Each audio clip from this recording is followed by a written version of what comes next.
আজি আপোনালোকে মোক এই যে বঁটাটো দিছে, মই অকল নিতুমণি শইকীয়াই এই বঁটাটো লোৱা নাই। মোৰ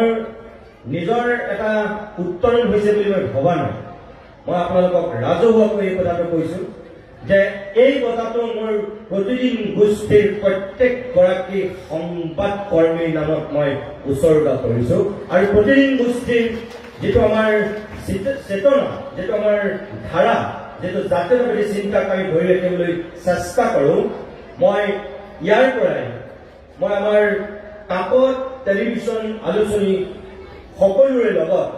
জড়িত হৈ থকা প্ৰত্যেকগৰাকী আমাৰ সংবাদকৰ্মী সহযোদ্ধাৰ নামত মই আপোনালোকৰ এই আজি বীৰ ৰাঘৱ মৰাণ বঁটা ভাগ মই উৎসৰ্গা কৰিছো। আৰু আপোনালোকে আশীৰ্বাদ কৰক আমাৰ গোষ্ঠীটোৰ প্ৰত্যেকগৰাকী সংবাদকৰ্মীক যে অসম আৰু অসমীয়াৰ স্বাৰ্থত, বৃহত্তৰ অসমখনৰ ঐক্য সম্প্ৰীতি সমন্বয়ৰ স্বাৰ্থত আমাৰ গোষ্ঠীটোৱে বিগত সময়ত যেনেকৈ বিভিন্ন প্ৰত্যাহ্বান নেওচি ঘাট প্ৰতিঘাতৰ মাজেদি আহি আজিও এটা সুকীয়া ৰূপত নিজকে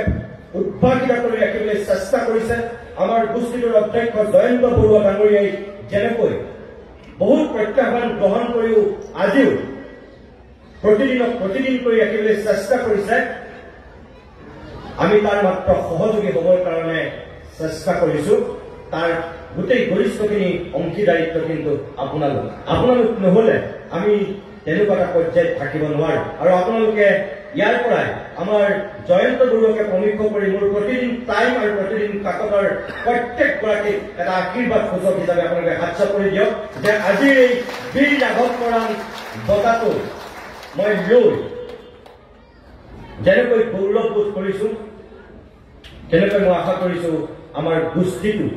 প্ৰত্যেকগৰাকীয়েও এই এনেকুৱা সাহসৰে আগন্তুক দিনত ন' কম্প্ৰমাইজ মোডেৰে যাতে জাতিটোৰ সেৱা কৰি যাব পাৰে, জাতিটোৰ কাৰণে কাম কৰি যাব পাৰে, কৃষ্টি সংস্কৃতি সভ্যতাৰ উত্তৰণ ঘটোৱাত যাতে নিজকে বিলীন কৰি দিব পাৰে।